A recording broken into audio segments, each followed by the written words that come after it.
Muchas gracias. Bueno, el señor secretario dará lectura a la cuenta. Gracias, señor presidente. Se han recibido los siguientes documentos. Proyecto de ley, iniciado en moción de los diputados señores Jiménez, Alinco, Labra, Saavedra, Silver y Soto Don Raúl, que establece horarios de cierre del comercio en los días que indica. Oficio del subsecretario de Hacienda, a través del cual remite respuesta a oficio de la Comisión sobre la necesidad de establecer el horario de trabajo hasta las 14 horas para los funcionarios del Instituto de Previsión Social, señalando al respecto que corresponde a los jefes superiores de cada servicio determinar la hora de inicio y término de la jornada laboral y el correspondiente mecanismo de control. Por lo señalado, esta cartera de Estado no tiene atribuciones para emitir pronunciamientos acerca de la materia requerida, de acuerdo a lo planteado por los funcionarios del IPS. Asimismo, informa que el oficio se remitirá a la Subsecretaría de Previsión Social. Y por último, señor presidente, oficio del subsecretario de Hacienda, mediante el cual responde a oficio de la Comisión respecto a los requerimientos planteados por 26 trabajadores del Servicio de Vivienda y Urbanismo de la región de Valparaíso. Asimismo, adjunto oficio ordinario 2351 de la Dirección de Presupuestos, dirigido a la Dirección de la Subsecretaría de Vivienda y Urbanismo, en el cual se aborda la materia en consulta. Esa es toda la cuenta, señor presidente. Gracias, señor secretario. ¿Algún punto sobre la cuenta o varios a los colegas parlamentarios? Sobre la cuenta primero. No hay puntos sobre la cuenta, se da por aprobada. Varios, colega Gastón Saavedra. Gracias, presidente. Por su intermedio, quiero que se oficie a la Dirección del Trabajo y también a la Subsecretaría o al Ministerio de Educación. Por lo siguiente, el Sindicato de Trabajadores del Colegio San José de la comuna de San Carlos, de la región de Ñuble, me presentó a través de su organización sindical la siguiente solicitud. Ellos están reclamando por el pago de la asignación por experiencia, por los bienios, que se pagaban desde el año 1999. Por tanto, pasan a ser un derecho adquirido por el tiempo de pago que esto se está efectuando. Y al entrar en la carrera docente, esta nos obliga al sostenedor, en este caso, al pago de los bienios, y esto dejó de pagarse ahora el 2019. Por tanto, lo que se pide aquí es una aclaración por parte de la Dirección del Trabajo. Luego, también están involucrados el pago del perfeccionamiento a todos los colegios de San Carlos por la misma situación. Disminuyó el bono SAE y el valor de la hora CEP, con lo cual disminuyó el sueldo de los trabajadores. Quiero además agregar que la organización sindical el 28 de enero del 2021 ofició a la Dirección del Trabajo y a la Subsecretaría del Trabajo, y hasta la hora no tienen respuesta.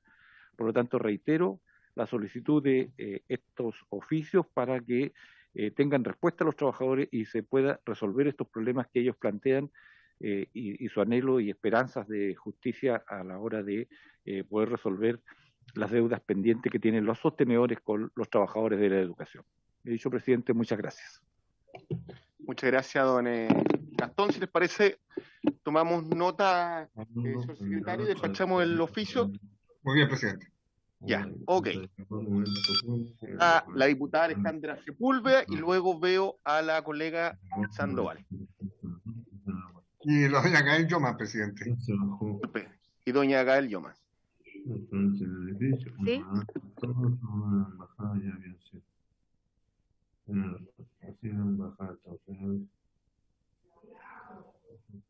¿Sí?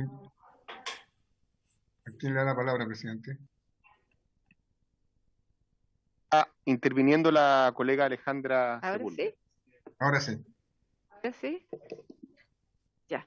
Gracias, presidente. Es una carta que recibimos como Federación Regionalista, ¿no? A través de nuestro presidente Jaime Mulet, que me atrevo a poder plantear esto en este minuto. Y dice relación con las trabajadoras, ¿no es cierto?, fundamentalmente además mujeres de los jardines BTF de nuestro país, ¿ah? En donde se había comprometido, ¿no es cierto?, a través de la DIPRES, poder enviar una ley corta, sobre todo a los que están traspasados hoy día, ¿no? Desde las municipalidades a los servicios locales, y una ley corta desde la DIPRES, ¿no? Del Ministerio de Hacienda, me imagino, también a la Comisión de Educación, pero son todas trabajadoras y trabajadores que necesitan equipararse y recibir las bonificaciones que recibían anteriormente. Y de la misma forma, el compromiso, ¿no es cierto?, la ley de presupuesto para mantener esta bonificación después el próximo año. Es el bono de desempeño, ¿no es cierto?, las rentas mínimas, etcétera. Son varias bonificaciones que ellas recibían permanentemente, que hoy día no la están recibiendo a partir del traspaso, pero con el compromiso que habían adquirido de parte de la DIPRES, del Ministerio de Hacienda, y que lamentablemente hasta el día de hoy no se cumplen, presidente, y es por eso que estamos interviniendo en este minuto de la hora de puntos varios en la comisión. Gracias, diputada Sepúlveda. No se lo estima bien. Quiere que despachemos el oficio a nombre de la comisión, por tanto, es una decisión colegiada, a la dirección de presupuesto. Respecto a este punto en particular, hay un compromiso que no se ha cumplido para claridad de los BTF vía transferencia de fondos. Exactamente, y les voy a enviar el compromiso que quedó por escrito. Se le envío a la Secretaría para que tenga de la redacción exactamente del oficio. Muchas gracias. Muy bien. Por el punto, era mi... Disculpe, si es sobre el punto, por supuesto. Sobre el punto, gracias, presidente. Sí, es que, bueno, por ese mismo motivo había solicitado la palabra, así que puedo complementar también el oficio que está solicitando la diputada Sepúlveda, porque, presidente, y también para conocimiento de los parlamentarios de la comisión, la Contraloría emitió un pronunciamiento también al respecto. Entonces, y lo hizo afirmando que estas trabajadoras no son objetos del bono y de los distintos compromisos que sí había adquirido el Ejecutivo. Y en ese sentido quedó la responsabilidad en el Ejecutivo de tener un pronunciamiento legal, presentando un proyecto de ley, presidente, para poder ampliar ese carácter. Entonces, hay dos ámbitos, presidente, porque uno tiene que ver con esa interpretación de la Contraloría. Entonces, presidente, entendiendo que ya los plazos hoy día, la verdad es que están apremiando a las trabajadoras, creo que sería bueno no solo el oficio, sino que solicitar una reunión en este sentido a la Dirección de Presupuestos, presidente, que si pueda realizarlo desde esta comisión, creo que sería lo ideal para tener una respuesta, porque si no es por esa vía, nosotras al menos con otras parlamentarias estábamos viendo la posibilidad de solicitar una reunión nuevamente al Contralor para la emisión, ¿cierto?, de un pronunciamiento que permita incorporarlas, porque además fue la interpretación que se dio en su momento en este órgano. Muy bien, diputada Gale Yomas. A ver, yo creo que contextualiza también su intervención. Entiendo a las dirigentes se están movilizando, estuvieron incluso algunas de ellas fuera de este edificio, muchos de ellos pudieron conversar con ella, y vamos junto con el oficio, vamos entonces a invitar o citar, cual sea el vocablo que precise la Secretaría, al director de presupuesto respecto de este tema.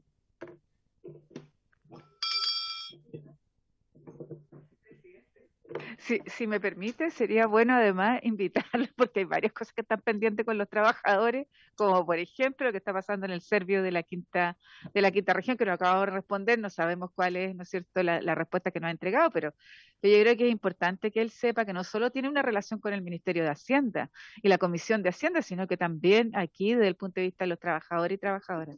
Sí. Bueno, ya quedó agendada esta cita. Vamos a poner, bueno, en primer lugar, obviamente, el tema de los BTF, que es la movilización respecto al cual nos estamos también haciendo cargo los parlamentarios, y obviamente si hay temas de la agenda, diputada Sepúlveda no puede exonerar la respuesta del director de presupuesto. Finalmente, le damos la palabra a la colega diputada Sandoval para pasar a la orden del día.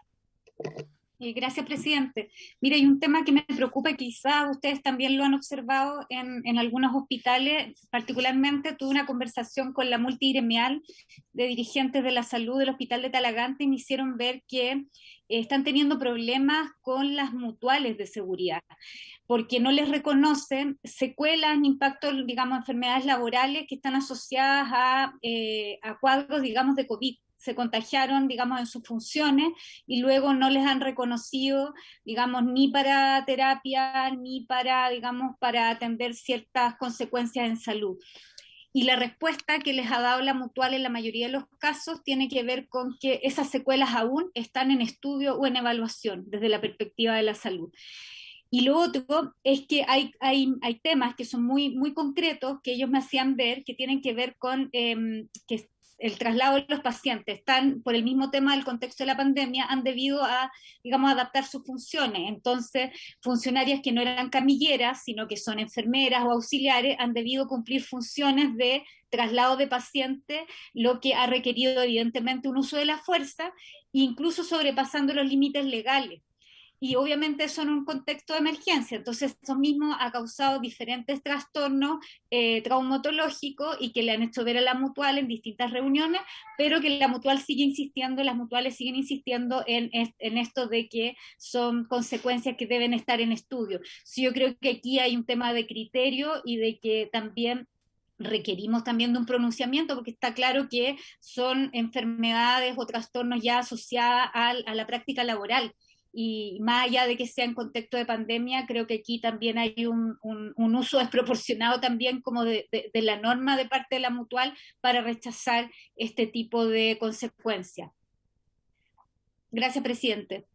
Bueno, gracias, diputada Sandoval. Obviamente también hay que poner sobre contexto que incluso hoy día, a propósito de la ley de retorno seguro, las mutuales están cobrando un importante seguro, que no es menor respecto al punto de vista de sus ingresos. En consecuencia, si relativizan prestaciones a propósito de las pandemias, cuando ya están cobrando más allá de lo que regularmente cobraban, obviamente es un exceso. Sí me gustaría conocer cuál es su propuesta en particular, para ser bien proactivo en este tema.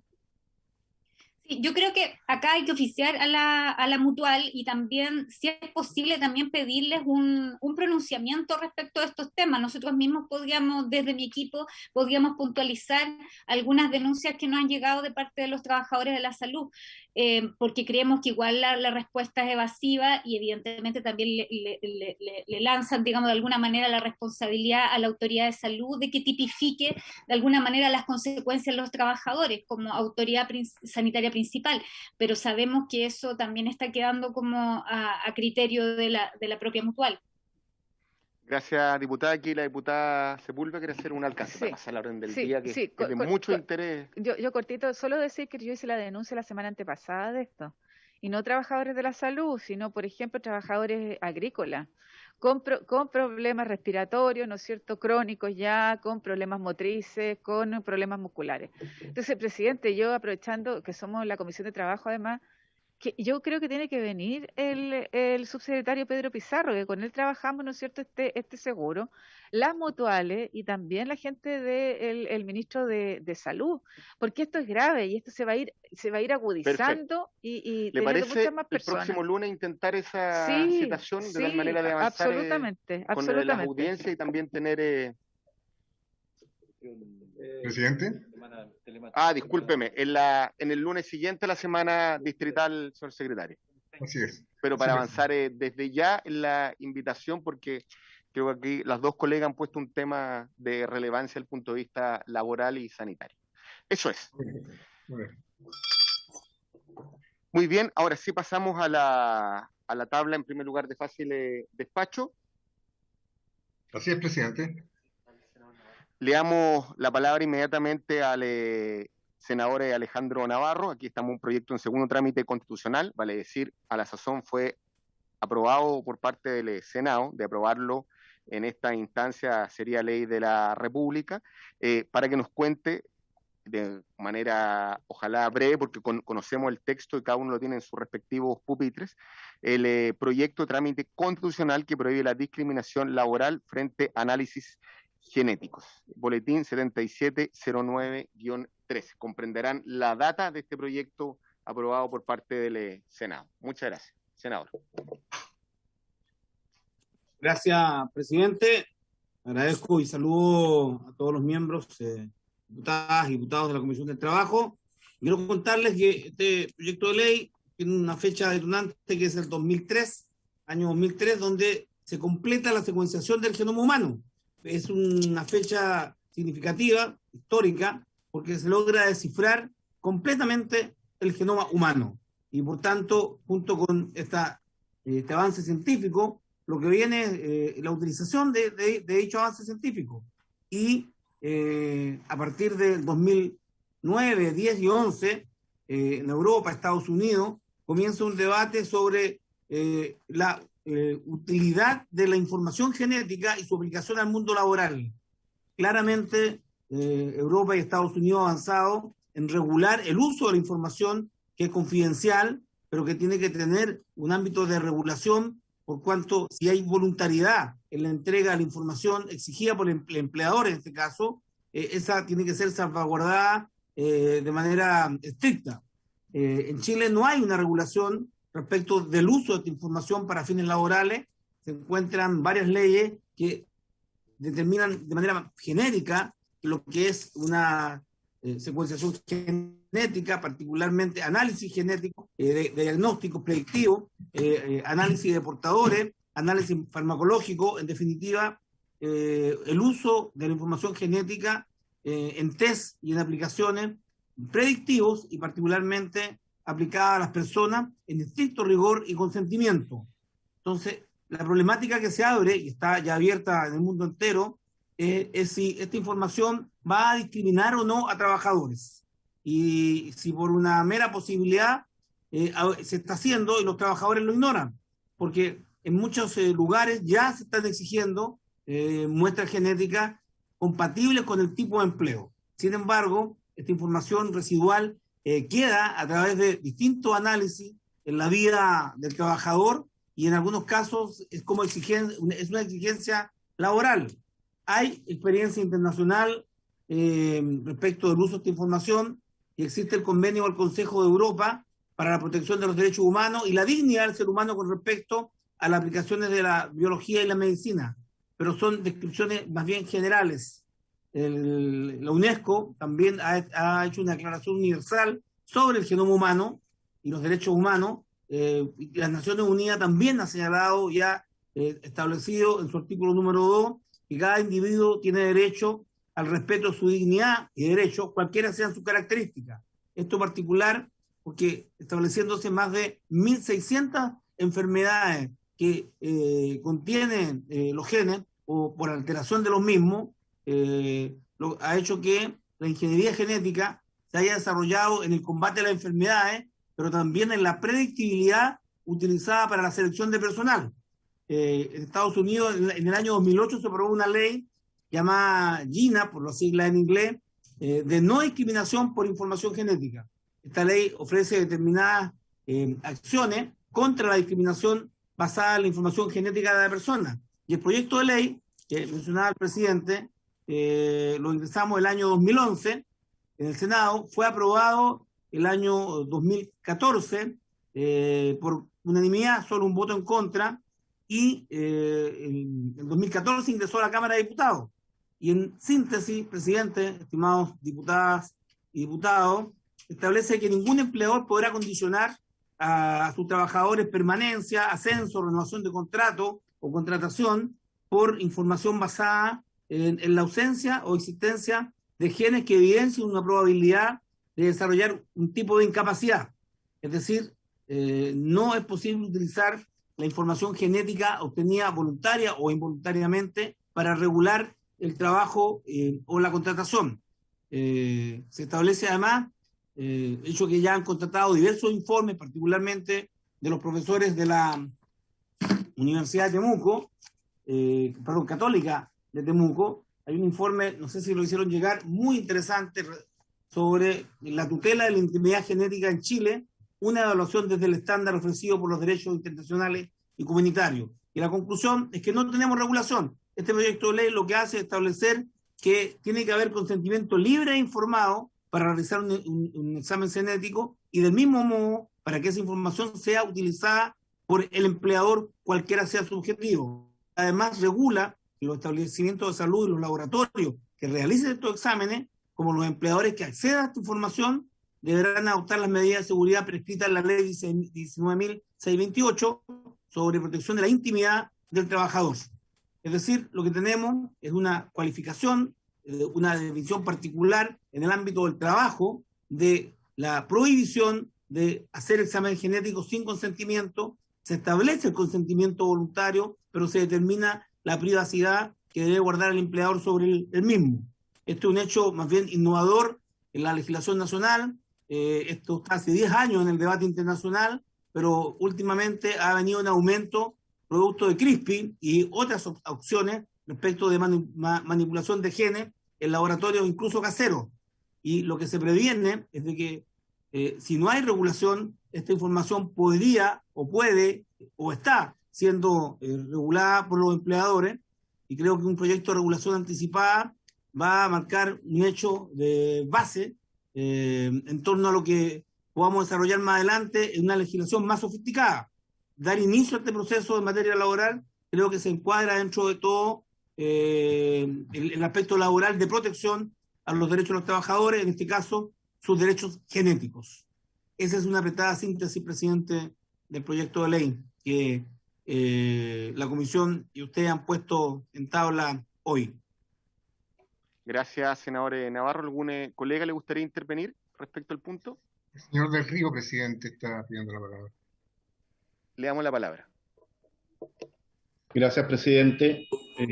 Su intermedio saludar a los miembros de la comisión y muy especialmente al senador Navarro. Me tocó ver junto con él este proyecto en la Comisión de Constitución del Senado y quería dar una mirada preliminar del Ejecutivo en esta materia, presidente. A ver, primero decir muy brevemente que se trata de uno de los temas más interesantes que han circundado la legislación laboral, puesto que hoy día, efectivamente, como señala el senador Navarro, no existe regulación al respecto, ¿ya? Y es un tema al cual a la vez es bastante difícil técnicamente formarse una opinión sobre el mérito legislativo que tiene. Y lo digo en un sentido muy positivo. Primero, a nosotros se nos plantean dos cuestiones fundamentales a raíz de este proyecto. ¿Hasta dónde puede llegar el examen preocupacional que una actividad normalmente realiza para establecer una salud compatible con las actividades de que se trata? Un examen preocupacional, como se hacen en la minería, como se hace en la salmonicultura, efectivamente constata que la salud actual del trabajador pueda ser o no compatible con las funciones que debiera desempeñar, y si no es compatible, efectivamente esa persona no la va a poder ejercer, y ahí no hay una discriminación arbitraria. Sin embargo, es muy interesante saber si ese examen preocupacional puede determinar que en el futuro esta persona puede presentar una incompatibilidad por presentarse o estar predispuesto genéticamente a una enfermedad profesional de esa actividad. Es muy interesante el tema. Sería temerario de mi parte y de parte del Ejecutivo dar una respuesta concluyente hoy día para eso, ¿ya? Y básicamente porque a nosotros nos parece que un eje central de esta regulación y de la votación tanto en general cuanto en particular debe descansar sobre una opinión técnica de genetistas, ¿ya? Quisiera explicarme. En el Senado este proyecto no lo vio la Comisión de Trabajo, lo vio la Comisión de Constitución y felizmente desde la perspectiva de la no discriminación como derecho fundamental constitucional. Y está bien que así sea. Sin embargo, creo que para la Comisión de Trabajo sería muy importante poder tener opinión, por ejemplo, el Departamento de Genética de la Facultad de Medicina de la Universidad de Chile, acerca de cuál es el alcance de un examen genético para esto. Es decir, yo puedo efectivamente decir que en 15 años más una persona va a desarrollar una enfermedad profesional bajo ciertas condiciones. Bueno, yo creo que hay ciertas certezas que debemos tener. Ya más en el terreno laboral propiamente tal, pensamos que sería muy interesante contar con la opinión de las mutuales sobre cómo estaría tratada o cómo debería estar tratada una enfermedad profesional bajo estas condiciones, de la cual se pudo haber tenido antecedentes mediante exámenes genéticos, sea como bien señala el senador Navarro en su moción, mediante un sondeo génico o mediante un control génico, ¿ya? Y cómo se debería proveer las prestaciones para el trabajador. Finalmente, presidente, hay una pregunta que se me plantea personalmente. Aquí estamos a una buena disyuntiva, muy interesante de discutir en el Parlamento, que consiste en saber si la predisposición a una enfermedad futura es un valor o es un disvalor. es evidente que si con un conocimiento anterior de una enfermedad futura yo puedo tomar las medidas necesarias para no incurrir o para aplacar sus impactos en mi salud, es evidente que estamos frente a un valor, ¿ya? Ahora, si mañosamente un examen de este tipo, sea preocupacionalmente o durante la relación laboral, se ocupa para dar un lugar a sospechas sobre un grupo específico de trabajadores, en fin, a modo de discriminación, es algo que se debe ver evidentemente en relación con la noción de derechos fundamentales que está contenida en el procedimiento laboral, presidente. Y creo que ahí podría ser un link posteriormente interesante de ver por algunos abogados laboralistas. En resumen, presidente, es un tema muy interesante. Creo que o sea, debemos dedicarle un cierto tiempo y efectivamente esta comisión debiera tener una opinión al menos técnica, genética, sabiendo a quién nos estamos enfrentando en una regulación de este tipo. Pero por su intermedio, felicitaciones al senador Navarro nuevamente por esta moción. Gracias, presidente. Muchas gracias, señor Del Río. Diputado Saavedra, ¿quiere intervenir sobre el punto? Sí, muchas gracias. Siento que vamos a estar todos de acuerdo en legislar, pero efectivamente esto es un tema de las relaciones laborales en el siglo XXI. Además, con toda la incorporación de elementos tecnológicos a los aparatos productivos y los servicios, evidentemente el escenario laboral es muy distinto. Y los efectos del complejo sistema medioambiental que nos toca vivir, que también tiene sus efectos en la salud de las personas previamente. Entonces uno no puede adivinar lo que le va a pasar en 10, 20 años más. De ahí es que yo imagino en otras sociedades un poco más avanzadas que la nuestra pueden tener algún análisis o alguna ley que regule este tipo de situaciones, y por eso, además de la incorporación de los genetistas, de las mutuales, hace bien además tener un marco referencial desde el punto de vista jurídico, y ahí invitar a la OIT para que nos entregue una visión respecto si hay una posición o hay algún análisis de legislaturas comparadas respecto de lo que vamos a hacer en Chile. Sería también un aporte interesante e importante a lo que vamos a desarrollar nosotros, presidente. Muy bien.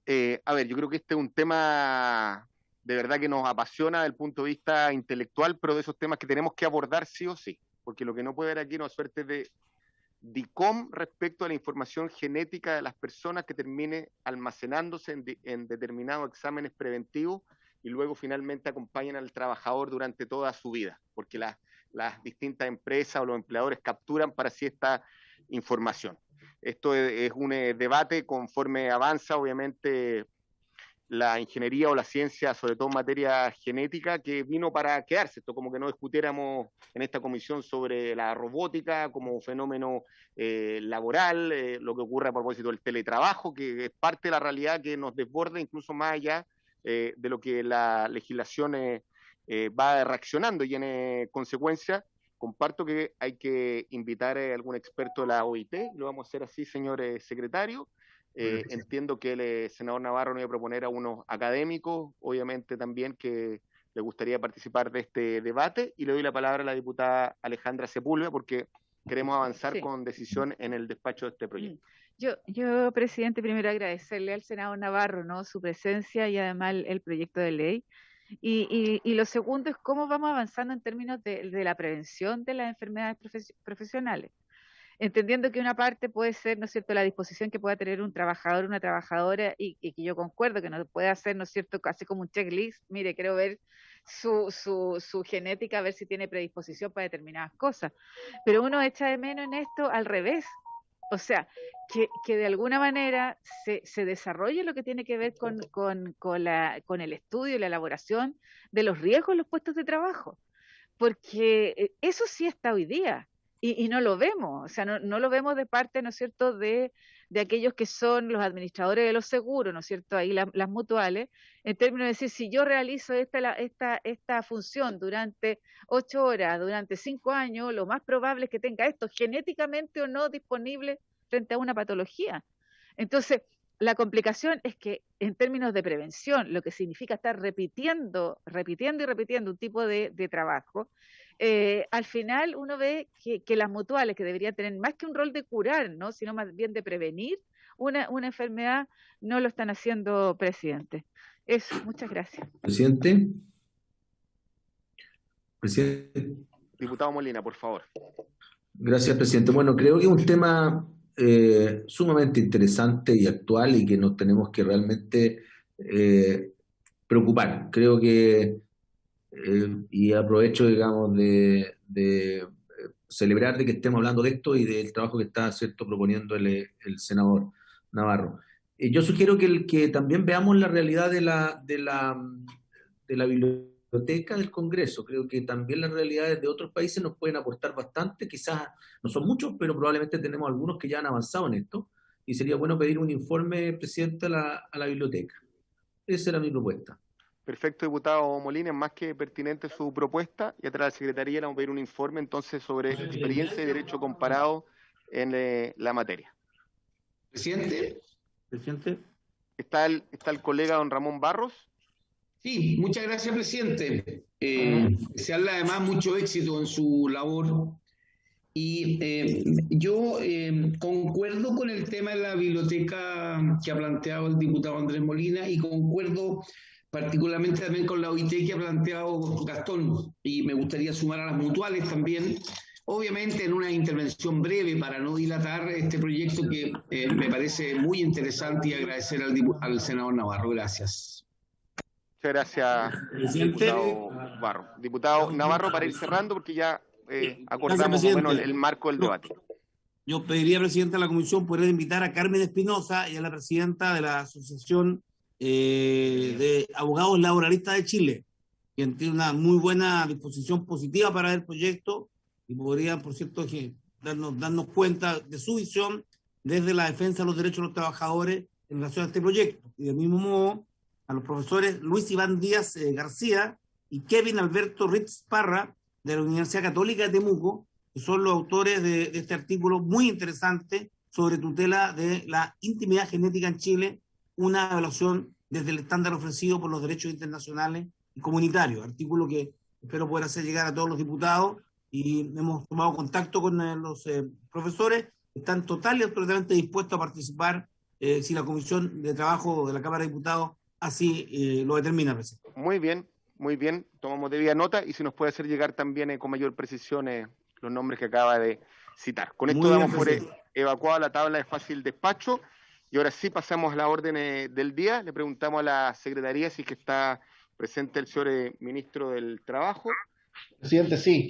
Sí, viene al tiro, está en la oficina del lado, presidente. Ya, le damos un tiempo y nos interrumpe, porque así es la contingencia, la diputada Alejandra Sepúlveda. Sí, gracias, presidente, que nos acabamos de enterar de algo que es absolutamente preocupante que está pasando en Atacama, donde ya llevan 72 días de huelga, y acaban de comenzar una huelga de hambre, fundamentalmente mujeres del sindicato de Totus, y lo voy a decir con todas sus letras, de Totus Falabella, en Atacama. Su presidenta es Priscila Fernández, y en este minuto, ¿no es cierto?, imagínense, son 143 fundamentalmente mujeres que están en huelga, y comenzaron hace algunas horas ya huelga de hambre. Nos acabamos de enterar con el diputado Jaime Mulet, que es representante sin duda y gran representante del distrito. Queríamos que por favor se oficiara al Ministerio del Trabajo, a la Dirección del Trabajo y también al Ministerio de Salud, presidente, para cuidar la salud de las personas que están en huelga como de las que están haciendo huelga de hambre, presidente. ¿Y si las puede recibir la comisión? Sí, y si puede mañana poderlas recibir aquellas que no están en huelga. Muy bien, comité. Vamos a ver el tema, y si les parece, para no abusar de la agenda de los colegas parlamentarios, la podemos recibir en comité, obviamente con los colegas que les gustaría estar presentes para asegurar la bilateralidad de la audiencia y que todos se sientan debidamente representados. ¿Habría acuerdo porque la próxima semana es distrital? Muy bien, ahora sí, esperamos al señor ministro del Trabajo, le damos la bienvenida, don Patricio Melero Avaroa, al superintendente de pensiones, que también nos acompaña, el señor Macías, y obviamente conoce, señor ministro, superintendente, el objetivo y el objeto de esta sesión. Primero, un contexto general respecto de la ley de pensiones. Existen trascendidos respecto a la tramitación en el Senado. Va a ser parte de la agenda legislativa del gobierno, principalmente es de interés el pilar solidario. Y lo segundo, el contexto de las pérdidas que han registrado los fondos ya en el último semestre, principalmente el D y el E, y obviamente la situación particular de aquellas personas que están a puertas, en este caso, que han planificado para este año su merecido retiro, su jubilación. Así es que, sin más, le damos la palabra al ministro o al superintendente en el orden que estimen necesario. Muchas gracias, presidente. Bueno, primero que nada, saludarlo a usted, presidente, y felicitarlo en su calidad de nuevo presidente de la Comisión de Trabajo y Previsión Social. Me alegra además que un diputado con el cual compartimos tantos años el mismo distrito, que esté en la comisión. Mis felicitaciones, Gabriel, por este importante avance en su carrera política. Saludar a la comisión, saludar desde luego a Osvaldo Macías, superintendente de pensiones. Con el superintendente, presidente, vamos a enfrentar esto en forma conjunta. El superintendente está preparado fundamentalmente para abordar lo que sabemos que es inquietud de la comisión, que es básicamente el tema de la caída en la rentabilidad de los fondos más conservadores, léase los fondos D y E, y los efectos que está generándose sobre esos fondos producto, entre otras cosas, del retiro de 50.000 millones de dólares de los fondos previsionales, que están impactando fuertemente en la rentabilidad de los fondos, dado que la mayoría de ellos están invertidos en instrumentos financieros en el país, que están sufriendo, entre otras cosas, el efecto de las liquidaciones para poder pagar los anteriores retiros. Pero entrará el superintendente más en profundidad en eso. Y también le ofrezco, presidente, a la comisión quizás repasar lo que fue la exposición que en esta materia hizo el presidente del Banco Central en materia de Mario Marcel, cuando se discutió en la Comisión de Constitución el tercer giro, en que él advirtió muchos de estos efectos que se iban a producir y que desgraciadamente hoy día los estamos viendo junto al aumento de la inflación, al aumento del costo del crédito, como también el efecto que se está produciendo sobre la rentabilidad de estos fondos. En lo que a mí respecta, presidente, sobre el tema de la marcha de la reforma al sistema de pensiones, una muy breve sinopsis para recordar a la comisión, presidente, del estado de la tramitación legislativa. El proyecto de ley fue ingresado por el gobierno a la comisión, a la Cámara de Diputados, el 6 de noviembre del 2018. El 16 de mayo del 2019 fue aprobado en general el proyecto en la Cámara de Diputados. He cometido una omisión, presidente, me acompaña también con su venia el subsecretario de Previsión, don Pedro Pizarro, en esta reunión. El 29 de enero del 2020 fue aprobado en particular en la Comisión de Trabajo y la sala de la Cámara, pasando entonces en esa fecha al Senado. El 3 de marzo del 2021 fue aprobado en general en la Comisión de Trabajo. Acá hay un largo salto, presidente, como ustedes pueden ver, entre el 29 de enero del 2020, en que lo despachó la Cámara de Diputados, en un acuerdo alcanzado con un sector de la oposición, fundamentalmente con parlamentarios de la democracia cristiana, ese acuerdo que, entre otras cosas, estableció y aceptó la premisa de que ni un peso más a las AFP, y para ese fin se construyó una agencia distinta que administraba el aumento previsional. Recordemos también un acuerdo muy relevante en la distribución de ese aumento del 6%, 3% a cuentas individuales, pero en este nuevo agencia que se creaba, no a las AFP, sino que a una cuenta individual distinta, y también se aprobó, ¿cierto?, que un 3% fuera a un fondo colectivo en esta materia.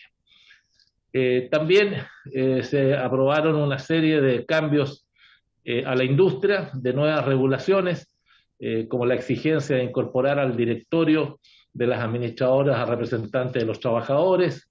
Se redujo el encaje del 1 al 0,5%, se estableció un mecanismo para no traspasar a los cotizantes la caída en la rentabilidad de los fondos, que era un tema muy pedido.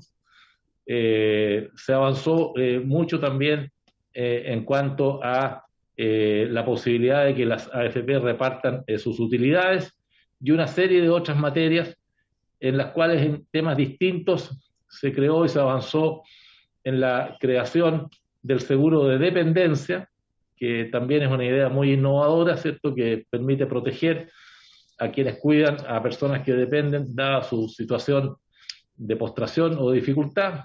Se adelantó en paralelo con la ley que permitió solucionar el problema de los enfermos terminales, que estaba en el proyecto original de la Cámara, pero que fue extraído y fue tratado como un proyecto aparte, y hoy afortunadamente es ley de la República.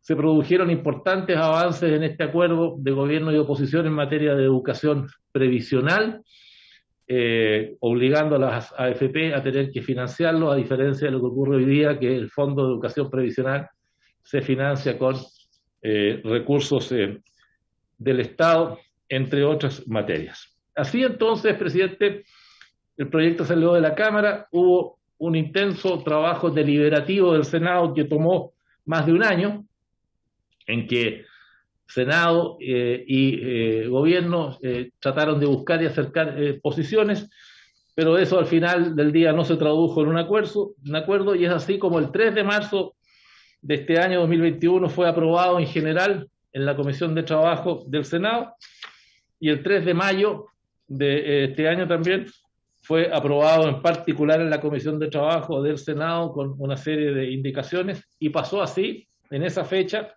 a la Comisión de Hacienda, donde se encuentra actualmente. También recordemos que en el intertanto se aprobó, se extrajo, por así decirlo, el aumento del pilar solidario en el 2019, que justamente permitió, que estaba en la reforma original y que permitió aumentar en un 50% las pensiones básicas solidarias. Recordemos que son aproximadamente 600.000 chilenos que han estado viendo ya el mejoramiento de sus pensiones. Al inicio del gobierno del presidente Piñera, la pensión básica solidaria era de 104.000 y actualmente se encuentra en 169.000, y en enero del próximo año va a llegar a 172.000 pesos. Y por otro lado, también el Parlamento aprobó el aporte previsional solidario, que son aproximadamente 900.000 chilenos, que también han visto mejorado el aporte previsional solidario, que hoy día era una cifra promedio.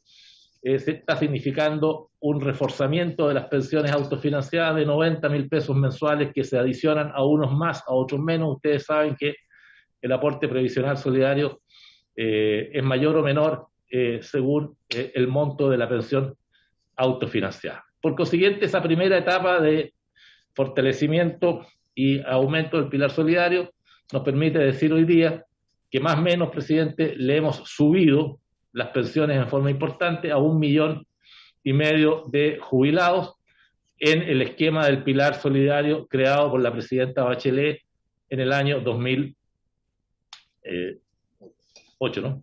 2008. Recordemos que de ahí a la fecha, claramente, obviamente, el pilar solidario ha aumentado muchísimo. Y esto está significando hoy día un gasto más o menos anual del orden de 1.100 millones de dólares que se están reforzando en el mejoramiento de estas pensiones.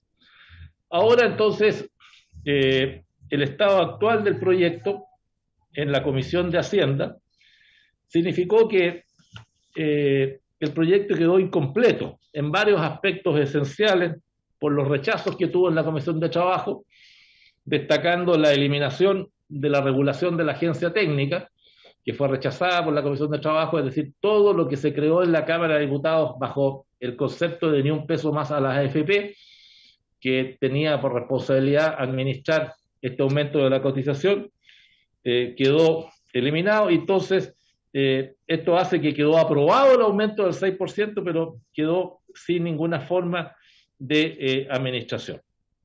También se eliminaron las reglas que establecían beneficios asociados a esta cotización del 6%, y quedó solamente la garantía de la pensión de 11,1 unidades de fomento para que hayan cotizado más de 30 años.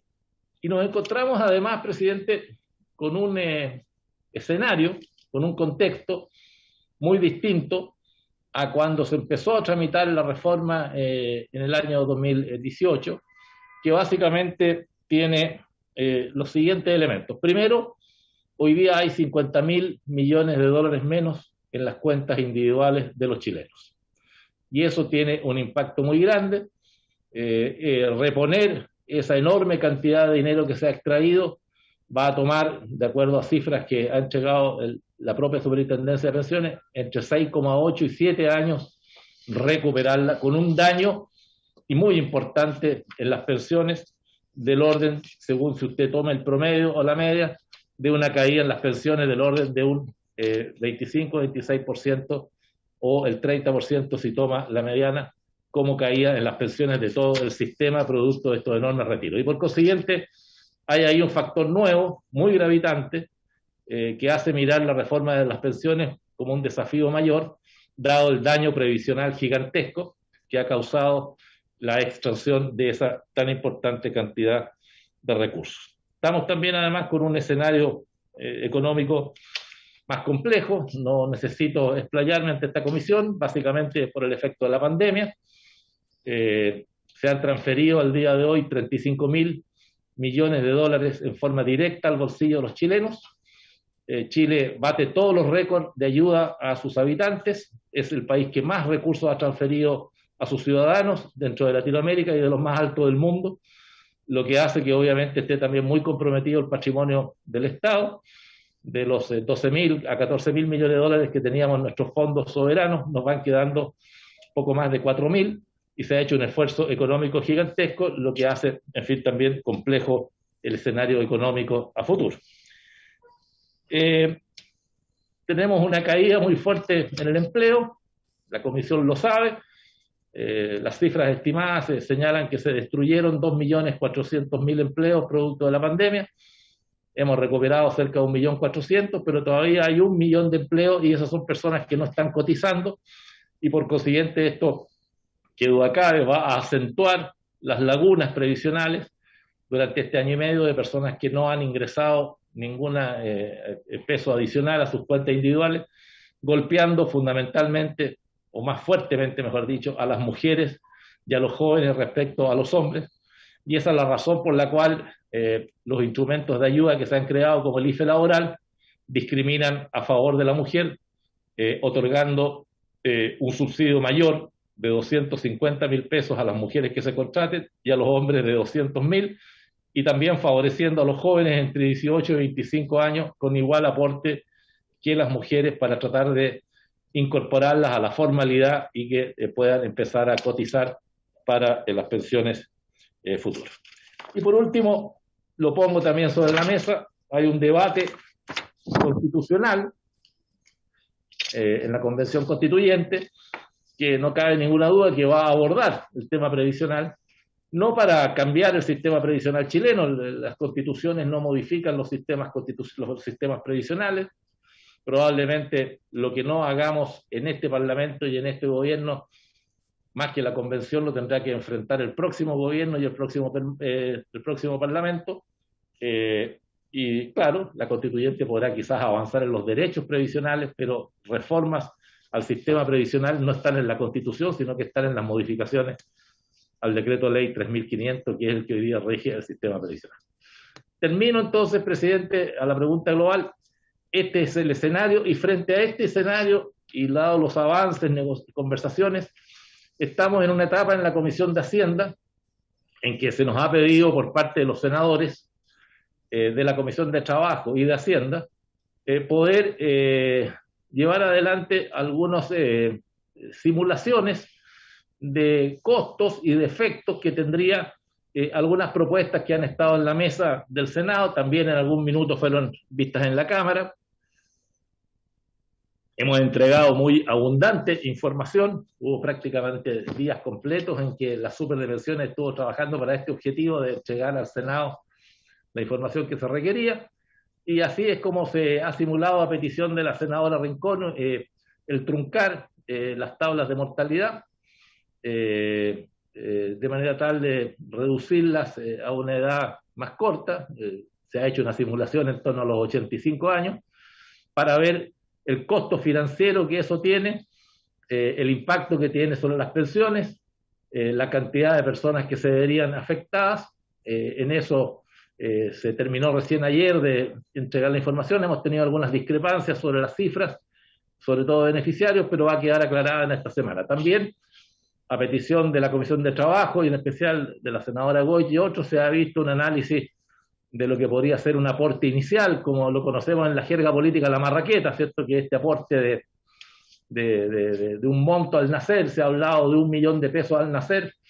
Bueno, este ministerio ha hecho todas las simulaciones de eso también, para que el Senado las conozca, de los costos que significa, del impacto que tendría eventualmente en las pensiones. Y hay otras materias, presidente, que son parte de las conversaciones.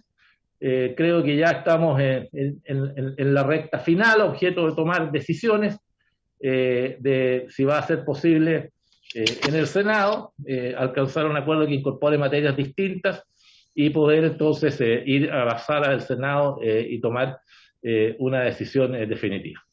El gobierno estima que el mejorar las pensiones es un camino posible y viable financieramente. Nosotros creemos que hay un sector que podría verse muy beneficiado, que es un sector muy amplio de la clase media, que son los que no se vieron beneficiados por la modificación del 2019, que amplió el pilar solidario y lo fortaleció, pero solamente hasta el 60% de la población de ahí hacia abajo respecto a su ingreso, y queda un segmento muy grande, que es el que está entre el 60 y el 80%. Esos son 500.000 de jubilados, 530 y tantos mil, a los cuales con la sola ampliación del pilar solidario del 60-80% se le podrían mejorar sustancialmente sus pensiones ya. No hay ninguna demora para eso. Y el gobierno cree que esto que en la jerga política de la prensa han llamado la ley corta, es un camino, si es que no es posible avanzar en una reforma más amplia y más integral, pero es un camino para entonces terminar de mejorarle las pensiones a 2 millones y algo más de chilenos, y que eso significaría, sí, una situación que fue muy requerida y que fue, como ustedes bien recordarán, parte importante de los reclamos que se generaron en el estallido social, y que nos permitiría ofrendar una realidad previsional a 2 millones de chilenos del total de 2.800.000, bastante mejor que la que tenían hace 4 años atrás.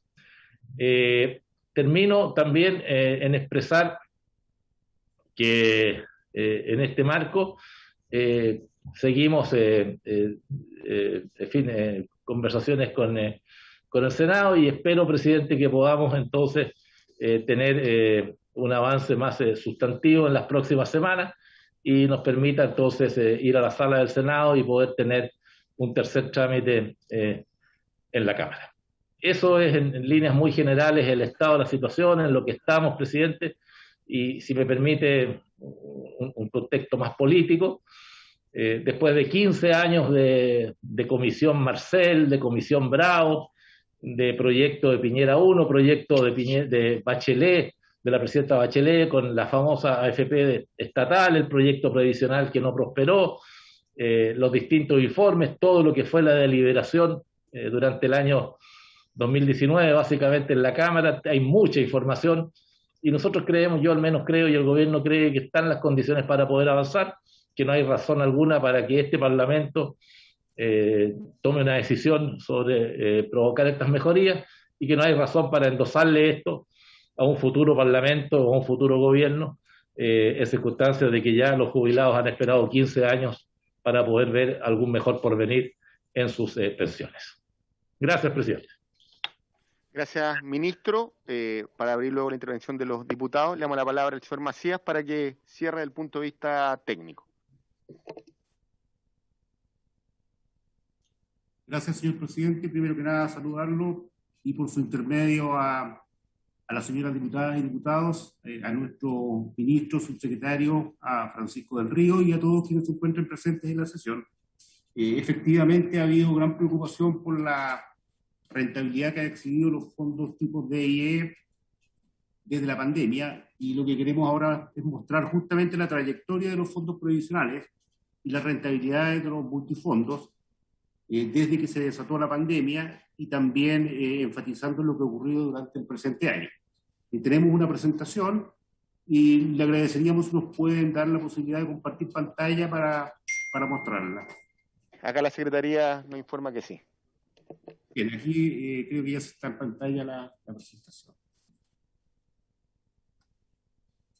En primer término, queremos mostrar, tal como señalaba, cómo han evolucionado los fondos durante la pandemia, qué efecto han tenido los acontecimientos mundiales y locales sobre las rentabilidades, qué medidas ha implementado la superintendencia dentro de las facultades de que dispone. Brevemente, discutir lo que significaría introducir un fondo tipo F para finalmente terminar con las conclusiones. Como es sabido, la pandemia desató una crisis a nivel global que afectó toda la economía mundial. En los primeros meses, luego de que se declaró la pandemia, todos los mercados a nivel mundial fueron fuertemente golpeados. Los bancos centrales a nivel internacional, para enfrentar la crisis y evitar un colapso en sus economías, bajaron las tasas de interés en forma significativa e impulsaron grandes paquetes de ayuda fiscal. Lo anterior impactó en la rentabilidad de los fondos de pensiones, especialmente en los fondos más conservadores. Vamos a observar, sin embargo, que finalmente, luego de un inicio muy complejo a comienzos del año 2020, los fondos previsionales fueron recuperando rentabilidades, y durante el 2020, pese a la pandemia, todos los fondos de pensiones rentaron positivo. Sin embargo, lo que hemos observado es que paralelamente al aumento del riesgo a nivel mundial, se ha amplificado a nivel local el riesgo por algunos factores que mencionó el señor ministro, asociados a la incertidumbre institucional fundamentalmente, que han amplificado los efectos, especialmente en los fondos D y E, y es así como durante el presente año estos fondos han experimentado malos resultados en rentabilidades. Lo vamos a analizar. Aquí tenemos un gráfico que muestra primero exclusivamente el fondo E, más tarde mostraremos todos los fondos. Aquí vemos algunos eventos muy importantes. De hecho, nos remontamos un poco antes de la pandemia. Aquí está mes por mes la rentabilidad del fondo tipo E. Por ejemplo, aquí observamos que en octubre de 2019 se produce una caída importante en el nivel de los fondos de pensiones, y coincide esto justamente con con el estallido social. Esto impactó en todos los fondos. En el caso del fondo tipo E, al aumentar el riesgo país percibido por los inversionistas, se ven fuertes aumentos de tasa de interés que llevaron al fondo E a mostrar pérdidas en el valor de los fondos, rentabilidades negativas. Posteriormente aquí hay una recuperación importante, como en noviembre y diciembre de 2019, fundamentalmente asociado a los acuerdos institucionales del país, que bajaron el riesgo país también, y eso hizo recuperar los fondos. Pero luego observamos que en 2020 se inicia la pandemia a nivel mundial, nuevamente se producen importantes impactos negativos en los fondos previsionales a raíz de la pandemia y sus efectos en la economía local y global. Y luego, durante el año 2021, lo que hemos observado es persistentemente rentabilidades negativas. Acá está la línea de cero, tenemos muy mala rentabilidad durante el presente año, que están asociadas fundamentalmente a que los bancos centrales en el mundo y en Chile han empezado a subir las tasas de interés, producto de las recuperaciones económicas que se observan para evitar la inflación también, y además, en el caso chileno, hemos visto un aumento del riesgo país que ha incidido negativamente en la rentabilidad de los fondos. Todo eso ha hecho que la trayectoria del fondo E durante este año ha sido bastante deficiente, lo podemos ver acá. Vamos a volver sobre ese punto. Aquí está el resumen de la rentabilidad real sobre inflación de los fondos durante todo el periodo, desde 1 de marzo de 2020 a inicios de la pandemia hasta el 30 de julio de 2021. Aquí entonces tenemos un periodo de 17 meses en los que vemos que el fondo tipo A ha exhibido una rentabilidad real positiva de más de 10 puntos porcentuales, el B se acerca a casi 9 puntos porcentuales positivos, el fondo tipo C a 3,5 puntos porcentuales positivos. Los fondos B y C son los fondos que agrupan a la mayor cantidad de afiliados en el sistema de pensiones y han tenido rentabilidades positivas pese a todos los eventos adversos que han enfrentado. Sin embargo, el D y E no han soportado todos estos eventos y podemos ver que el D acumula una rentabilidad real negativa desde marzo hasta la fecha de 2%, y en el caso del fondo tipo E, la rentabilidad negativa es casi un 5% desde la pandemia hasta ahora. Entonces hemos visto 3 fondos que han logrado resistir bien este periodo. Sin embargo, el D y E observamos que tienen rentabilidades negativas. Esto durante todo el periodo. Si lo vemos por cada tipo de fondo, es interesante ver cómo parte la debacle con la pandemia, y observamos que en realidad los mercados mundiales empiezan a derrumbarse el 19 de febrero. El 19 de febrero los mercados mundiales se derrumban cuando se desata el virus. Sin embargo, la Organización Mundial de la Salud declara el virus a principios de marzo, pero los mercados ya lo habían anticipado y empiezan a bajar el 19 de febrero fuertemente las rentabilidades. Esto se ve en forma muy potente en la rentabilidad del fondo A, que llega a perder hasta 26%, casi 27%, a los 40 días de que iniciara esta crisis el 19 de febrero. O sea, en algún momento de marzo el fondo A llegó a perder 27 puntos porcentuales producto de esta crisis. Sin embargo, como usualmente ha ocurrido también en otras crisis, paulatinamente el fondo A empieza a recuperar la rentabilidad, y llegado acá, este es el punto en que la rentabilidad pasa a ser positiva. El fondo A empieza a rentar positivo, y al final de la crisis está con rentabilidades positivas el fondo A. O sea, luego de una caída extraordinaria, empieza a repuntar y a recuperar la rentabilidad. En el caso del fondo B vemos algo similar, aunque la caída es menos violenta que el fondo A, es muy grande. También en marzo llega a caer 22 puntos porcentuales, y luego empieza a recuperarse paulatinamente a medida que los mercados mundiales y locales lo hacen, llegando a cerca de un 4% de rentabilidad real. El fondo C hace lo propio, siempre baja menos que el A y el B, y la recuperación es más lenta. Sin embargo, vemos un retroceso nuevamente en el presente año, asociado fundamentalmente a la inversión en activos locales que más tarde vamos a observar. Donde vemos el problema está en el fondo D realmente y en el fondo E. En el fondo D parte con una caída por la pandemia mucho más baja que el fondo A, como la mitad de lo que cayó el fondo A. Sin embargo, pese a que había logrado recuperarse, observamos durante el presente año que nuevamente empieza a bajar, y todo este periodo de rentabilidad negativa, que pese a que los mercados mundiales van al alza, el fondo D va a la baja, influenciado fundamentalmente por su inversión en renta fija en el mercado local. Eso vamos a observar qué es lo que ocurre y lo que explica esta rentabilidad negativa. En el E se ve con más amplificación. El E soportó relativamente bien la pandemia, como ustedes pueden ver. Es el que menos cae de todos los fondos. Cae aquí un poco más de un 5% en la pandemia, en el peor momento de la pandemia. Pero luego empieza a rentar positivo el E. Y esto refleja cómo se van recuperando los mercados mundiales. Sin embargo, aquí nuevamente empieza a estar negativo. Esto es el año actual, y esto es reflejo exclusivamente de lo que ocurre en la economía local. Aquí observamos aumentos de tasas muy potentes en el mercado local, y es el riesgo país que ha aumentado fuertemente, que está haciendo caer entonces la rentabilidad real del fondo tipo E, y por eso vemos que acumula rentabilidad real negativa, ¿no? Que es lo que ha preocupado fuertemente a la opinión pública, sin ninguna duda. Ahora, ¿por qué ocurre esto? Aquí está el desglose de la cartera de los fondos previsionales en porcentaje de cada fondo. Aquí están los 5 tipos de fondos y lo que había en febrero antes de la pandemia y lo que hay actualmente.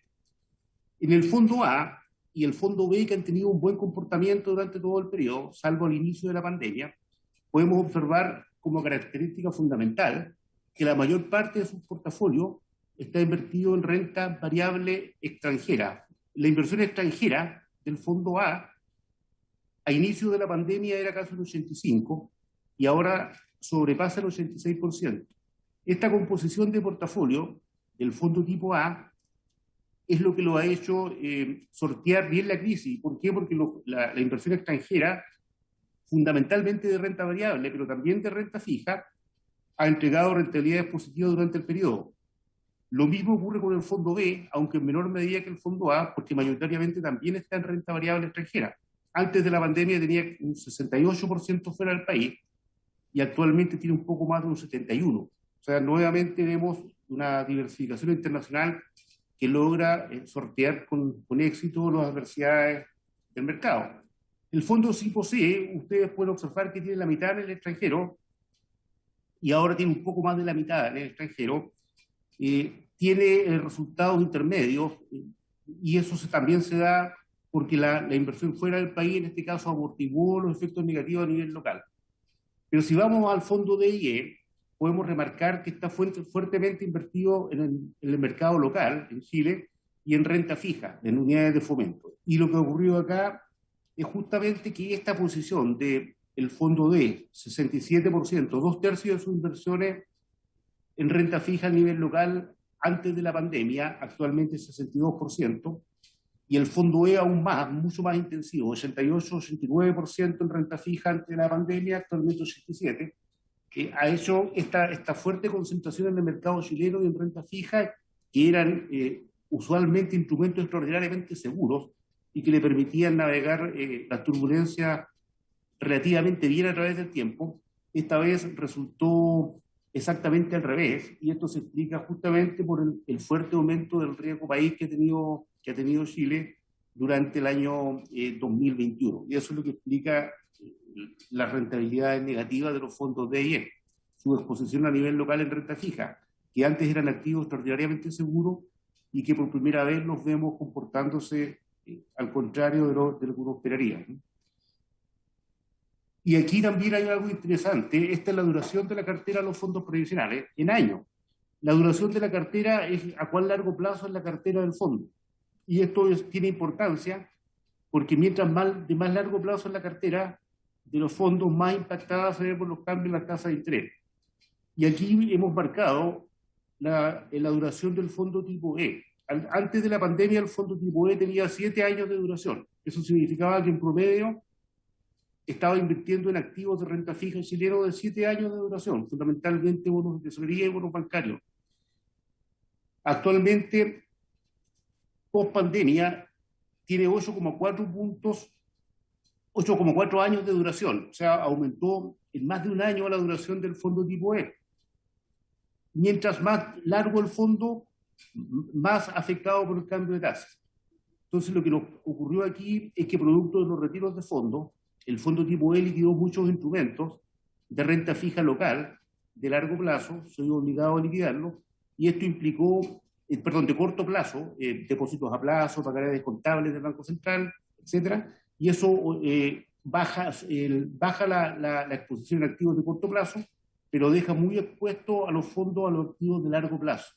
Y ahí, cuando se produce el alza de las tasas de interés a nivel local por el alza del riesgo país, aparte de estar invertido en instrumentos de renta fija chilenos, está invertido en instrumentos de renta fija chilenos de muy largo plazo, y eso hace que lo impacte mucho el alza de tasas que se produjo este año. Entonces ahí tenemos una explicación importante de por qué el fondo tipo E ha tenido una rentabilidad negativa. Primero porque está muy invertido en renta fija chilena, que se ha comportado al revés de como se comportaba antes un activo refugio, y porque su portafolio, producto de las liquidaciones por retiro de fondos, aumentó su duración. Si nosotros vemos entonces, resumiendo esto, cómo se han comportado los fondos durante toda la pandemia, podemos resumir que la rentabilidad positiva de los fondos A, B y C, en lo que va de la pandemia, se explica por la alta proporción de renta variable extranjera en que están invertidos estos fondos, lo que le permitió contrarrestar la caída de la renta fija nacional que tenían en sus portafolios. Sin embargo, y en contraste, los fondos tipo E tienen rentabilidades negativas, explicados por su elevada exposición a instrumentos de renta fija chilenos. Y este retorno fue parcialmente compensado por la rentabilidad positiva en las pocas inversiones que tenían en instrumentos extranjeros. Esto es lo que resume lo que está pasando entonces con las rentabilidades. Ahora, si nos concentramos un poco más, solo en el año 2021, que es particularmente adverso para los fondos DIE, seguimos observando entonces una importante volatilidad en los mercados locales. ¿Por qué? Por la incertidumbre interna que señalaba el señor ministro, y también por un incremento en las expectativas de inflación. Se ha observado una mayor variación del índice de precios, tanto a nivel local como internacional. ¿Por qué? Por las políticas fiscales expansivas, la recuperación económica y en el caso nuestro también por los retiros de fondos. Y esto ha llevado a un alza en las tasas de interés a nivel mundial, pero aún más a nivel local. De esta forma, y en resumen, ¿qué ha pasado en los 7 meses de este año? Renta fija internacional, que son los bonos extranjeros en los que invierten los fondos, pese a que subieron las tasas de interés, como están invertidos en moneda extranjera y la moneda extranjera ha tenido una apreciación respecto al peso chileno, cada peso invertido en renta fija internacional ha rentado positivo para los chilenos.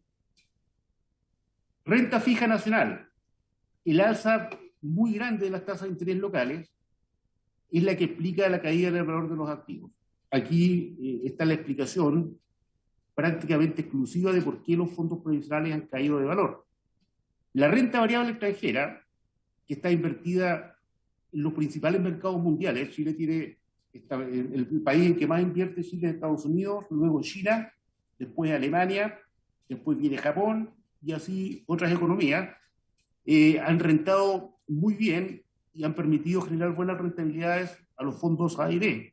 Además, ha ayudado en eso la apreciación del dólar. Por lo tanto, la renta variable extranjera ha permitido que los fondos A y B tengan un desempeño destacado y ha mitigado las caídas de los otros fondos. La renta variable local ha tenido un desempeño levemente negativo este año, también afectada por la incertidumbre interna. Pero la explicación, los dos extremos son la renta fija local, con muy mal desempeño, y la renta variable extranjera con muy buen desempeño. Aquí, este gráfico es interesante porque nos muestra los 5 tipos de fondos, desde el A hasta el E, y qué explica su rentabilidad. Si nos quedamos en el fondo A por un momento, podemos observar que esta barra naranja es lo que le ha aportado a la rentabilidad del fondo A, que veíamos que era bastante alta, un 8% ahí desde enero, esto es durante este año, enero-julio de 2021, que ha sido el más malo para los fondos DIE. Concentrémonos entonces solo en este año, enero-julio. El fondo A ha rentado en forma muy positiva durante este año, muy positiva, y está explicado por esta barra naranja. Esto es el aporte a la rentabilidad del fondo A que ha hecho la renta variable extranjera, o sea, la inversión en acciones estadounidenses, chinas, japonesas, alemanas, etc. Aquí está la rentabilidad del fondo A fundamentalmente. Si nos vamos al fondo B, también está explicado por la rentabilidad que le aportan las acciones extranjeras y en menor medida por la deuda extranjera, pero ya empieza a contrarrestar esa rentabilidad lo que tenían invertido en renta fija chilena. Si nos vamos al fondo C, durante el presente año va levemente negativo y está explicado exclusivamente por esta rentabilidad negativa de la renta fija local. Son bonos de sociología, de empresas y de bancos chilenos, todas las tasas de interés al alza. Y está contrarrestado la rentabilidad negativa por la buena rentabilidad de la renta variable extranjera y de la deuda extranjera, o sea, los bonos del Tesoro, los bonos del Banco Central de Alemania y otros bonos corporativos extranjeros. Aquí viene el gran problema que tenemos hoy en día y que tanto nos preocupa a todos, que es la rentabilidad del fondo DIE. ¿Qué ha pasado con el fondo DIE? Como señalábamos, ¿por qué la rentabilidad ha sido tan mala durante este periodo? Es muy mala durante enero-julio de 2021, rentabilidades negativas de 2 dígitos, fundamentalmente explicados en ambos casos, en el D y en el E, por la rentabilidad negativa de los títulos de deuda locales, contrarrestada levemente por la renta variable extranjera y por la deuda extranjera, en que hay muy poca inversión. Entonces, esto es lo que explica la rentabilidad de este año, que han sido particularmente complejas y adversas para los fondos DIE. Sin embargo, lo que nos interesa saber, además, es cómo afecta esto, por supuesto, a los afiliados, y aquí hemos querido hacer un análisis lo más segmentado posible para tratar de explicar cómo impacta a las personas esto. Primer segmento es el de afiliados jóvenes y de mediana edad.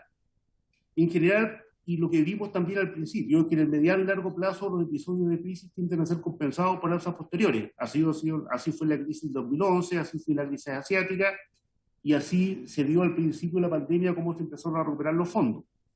Por lo tanto, las fluctuaciones de corto plazo en la rentabilidad de estos fondos no debieran impactar las pensiones de estos afiliados jóvenes y de mediana edad, que se encuentran lejanos a la edad de jubilación, siempre que los shocks observados sean transitorios y que en el largo plazo la economía se recupere. Siempre que los afiliados no hagan cambios de fondos de manera frecuente, eso es algo importante. Aún es temprano para identificar el impacto final de la pandemia de COVID en el largo plazo. Va a depender fundamentalmente del control sanitario de la pandemia y otras medidas de prevención, pero todo indica que estos afiliados debieran recuperar sus rentabilidades en el largo plazo. Sin embargo, nos encontramos con un problema que preocupa más a los afiliados próximos a pensionarse. ¿Qué pasa con los afiliados próximos a pensionarse? Aquí es muy interesante que veamos lo que pasa con ellos. Va a depender de la modalidad de pensión que seleccionen estos afiliados. Ustedes saben que hay dos modalidades de pensión, renta vitalicia y retiro programado. Quienes se van a renta vitalicia, podemos observar qué pasa con las tasas que le ofrecen las compañías de seguro. Aquí se nos produce un efecto contrario, porque a pesar que los fondos han caído, como los fondos han caído porque las tasas de interés chilenas han aumentado, las rentas vitalicias están fundamentalmente invertidas en activos de renta fija chilenos también.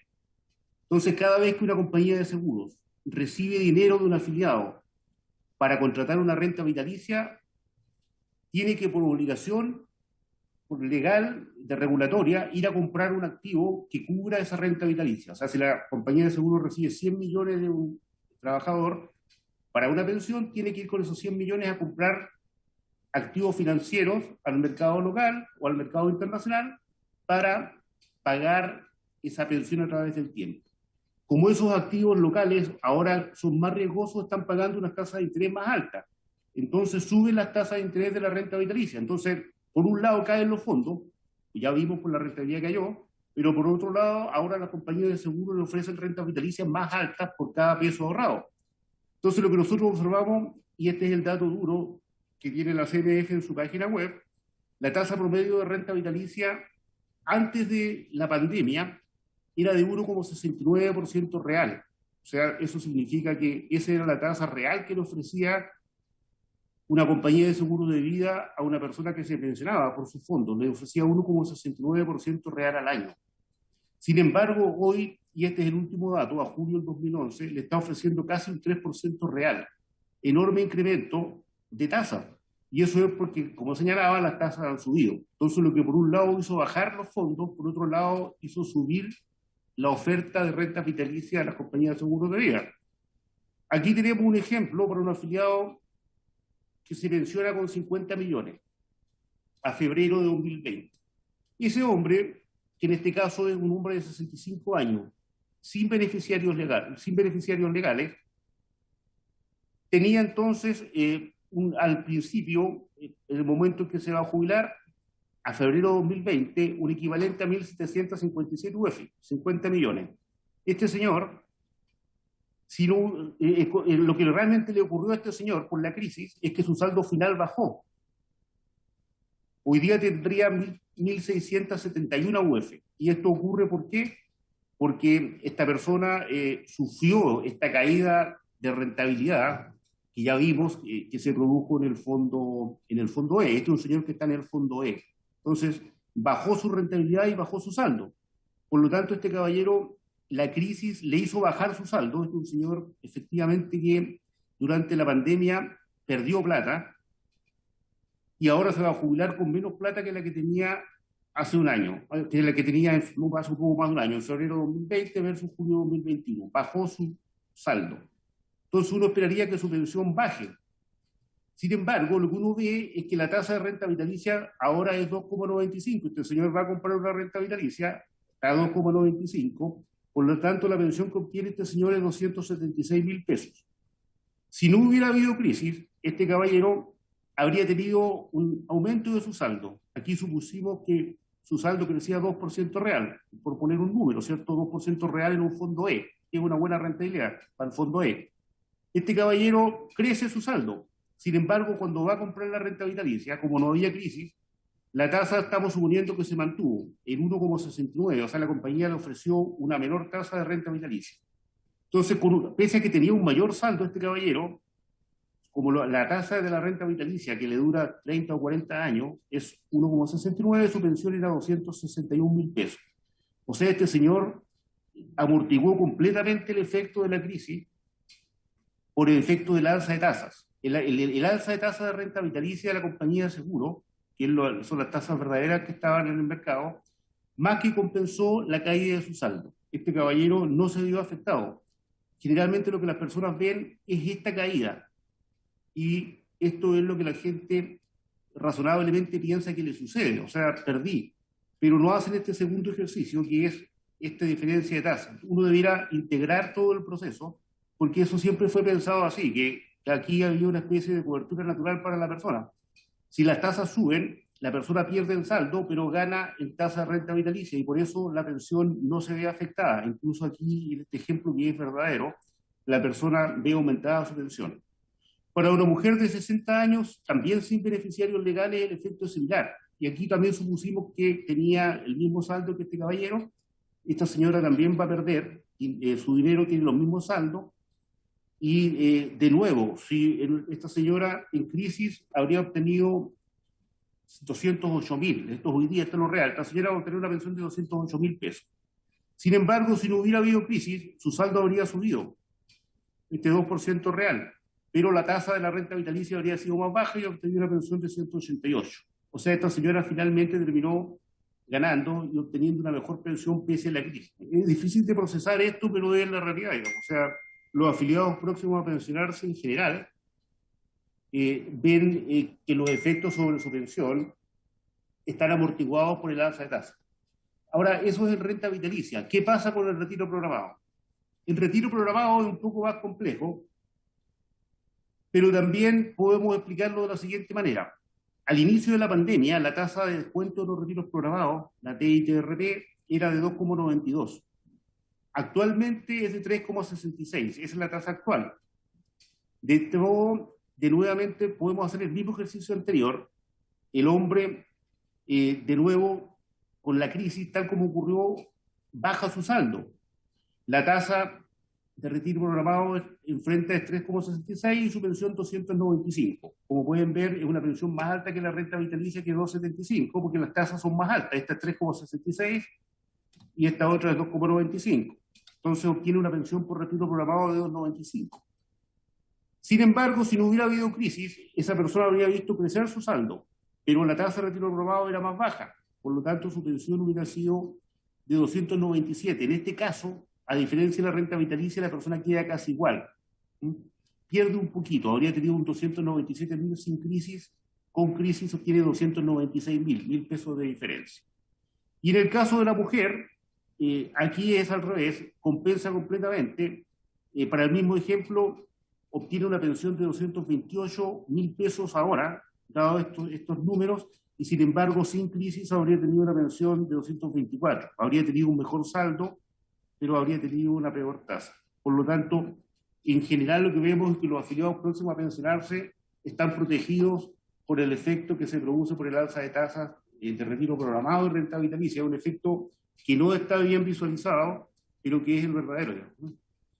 Donde vemos el mayor problema nosotros en los pensionados. En los pensionados, de nuevo, aquí nos salimos de la renta vitalicia. Hoy día hay 650.000 personas pensionadas por renta vitalicia. Las 650.000 personas pensionadas por renta vitalicia no tienen ningún efecto en sus pensiones, no están afectadas porque la renta vitalicia, justamente la gran virtud que tiene es que protege a las personas de los riesgos de longevidad. Me excusa un segundo, señor Macías, por un tema técnico. Luego se está por expirar la hora. Quería hacerse voluntad para ampliar, si le parece. Presidente. Sí, está muy Diputado interesante. Barros. Mientras sea algo breve, porque yo tengo otros compromisos. Gracias. Termino 10 minutos, señor presidente. Ya, ok. Queríamos hacerle algunas preguntas también, señor Macías. Ya, voy a acelerar el proceso. En renta vitalicia no hay problema porque el riesgo lo absorbe la compañía de seguros, 650.000 pólizas. El problema está en los retiros programados, pero no en todos. Retiros programados tenemos 850.000 pensionados, más o menos. De ellos hay gente que tiene pilar solidario, y los que tienen pilar solidario, en general, no están afectadas por estos cambios en la rentabilidad. Hay dos tipos de pilar solidario, uno que es de subsidio definido. El de subsidio definido, el Estado le da a la persona un ATS fijo, pero su pensión autofinanciada baja, por lo tanto este señor sí está afectado. Aunque está en el pilar solidario, lo amortigua, pero igual está afectado. Sin embargo, la mayor parte, casi todas las pensiones del pilar solidario son de pensión garantizada. Significa que el Estado le garantiza a la persona una pensión cuando se va a jubilar. Y en este caso, esa persona no ve ningún efecto en su pensión. Cayó su saldo, pero lo absorbe el Estado. Esta es la mayor parte de las personas que están en el pilar solidario. Y en la ley corta que se aprobó en diciembre de 2019 por este Congreso, todos los pensionados por el pilar solidario pasan a tener pensión garantizada. O sea, ya no hay ningún pensionado del pilar solidario que se haya pensionado a contar de enero de 2020, gracias a la ley que aprobó este Congreso, que su pensión tenga alguna afectación por estas rentabilidades. Todos los cambios en sus saldos son absorbidos por el Estado y por lo tanto ellos no ven ningún efecto en su pensión. Los que están afectados realmente son quienes están en el retiro programado y están fuera del pilar solidario. Y esto es como un 30%. Como un 30% de los pensionados por retiro programado tienen una afectación en su pensión, sin ninguna duda, porque ellos al elegir esta modalidad de pensión y no estar cubiertos por el pilar solidario, absorben completamente la baja de pensión. Además, el 76% de estas personas hicieron retiros de fondo, por lo tanto tienen efectos importantes en su pensión. Ya este es el grupo que en realidad va a sufrir estos efectos. Lo que queríamos señalar es que la superintendencia, dentro de su facultad, y esto lo voy a pasar muy rápido, ha hecho algunas, ha tratado de prevenir o hacer lo posible por diversificar más. Nosotros ayudamos, por ejemplo, el año 2016 a que se pruebe por primera vez la inversión en activos alternativos, que son activos no tradicionales que tienen buenas rentabilidades y que casi todos los fondos del mundo tienen una parte importante invertido en ellos. Aquí en Chile no estaban, fueron autorizados en esa ley. La superintendencia apoyó fuertemente eso. También ayudamos y apoyamos al ministerio y se presentó al Congreso que aprobó esta ley donde toda la gente que entra al pilar solidario tiene este seguro de longevidad y rentabilidad. Una excelente ley aprobada en diciembre de 2019. Hemos también solicitado al Banco Central aumentos en los límites de inversión, a lo cual, en activos alternativos, a lo cual el Banco Central ha accedido a medida que los fondos han ido aumentando en activos alternativos y se han desarrollado las capacidades de inversión.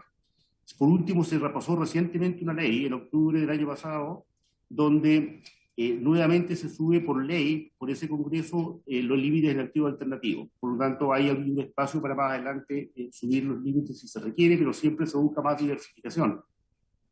En lo que es los retiros se hicieron varias cosas, por ejemplo, permitir compras directas al Banco Central con compromisos de repoventa, lo mismo con los bancos comerciales, se flexibilizaron los límites de inversión para que no haya un mayor impacto en los mercados, se hicieron una serie de coordinaciones con la CMF y el Banco Central para justamente tratar de evitar cualquier impacto en los retiros en las inversiones, o al menos mitigarla. Se permitió que los afiliados que desearan proteger sus fondos cuando se están pensionando pudieran mantenerlos en una cuenta corriente en el fondo de pensiones para que no tengan efectos hacia la baja, un seguro para los afiliados, y hasta ahora un 15% de la gente que se pensiona lo utiliza. El del fondo F solamente queríamos señalar que aquí tenemos un gráfico si de los últimos 20 años hubiera existido un fondo F, ¿qué hubiera pasado? El fondo E ha rentado en los últimos 20 años un 3,85% real sobre inflación. En cambio, si hubiera habido un fondo F, esto es un fondo real, un fondo verdadero, uno de los más grandes que en Chile, se llama un fondo de money market o de corto plazo, ha rentado esto, un poquito incluso negativo en términos reales.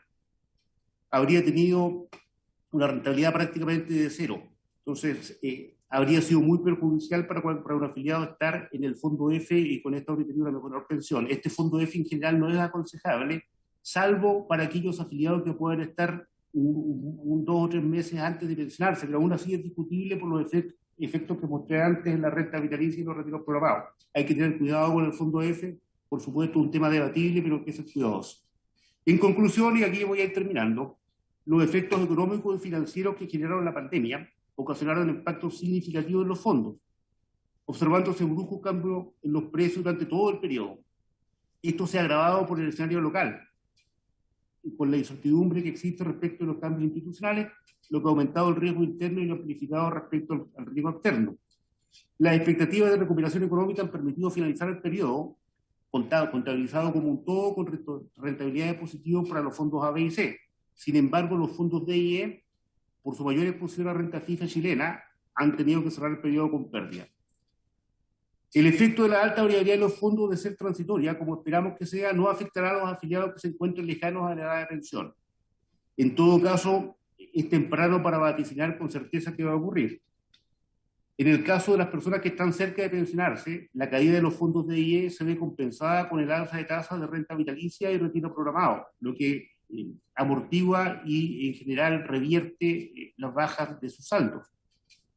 Los que sí están impactados es una parte de los afiliados con retiro programado, que son aquellos que están fuera del pilar solidario. Los que están en el pilar solidario prácticamente no están afectados.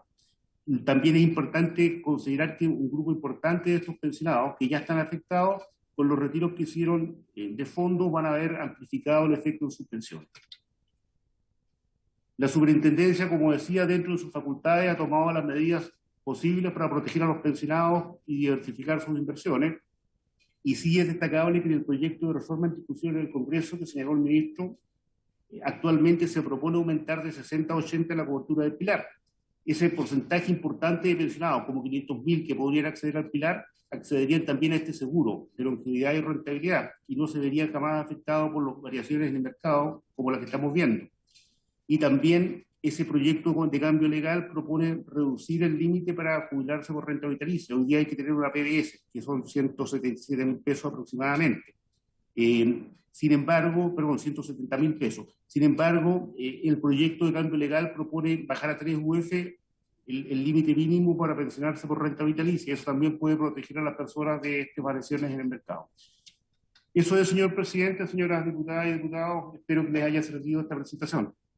Gracias, señor Macías. Mire, como hay mucho interés y hacemos el punto del diputado Barros y tenemos mucho también reacción de gente interesada, nuestra propuesta es invitar al ministro Melero y obviamente al señor Macías ya para hacer preguntas y particularmente tenemos a la vista su minuta para la próxima sesión. Diputada Sepúlveda. Lo que pasa, presidente, es que está muy interesante la sesión. Tenemos fresco y se significaría después de la semana distrital.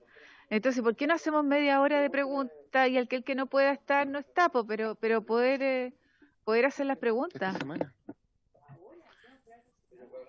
¿O el jueves, presidente?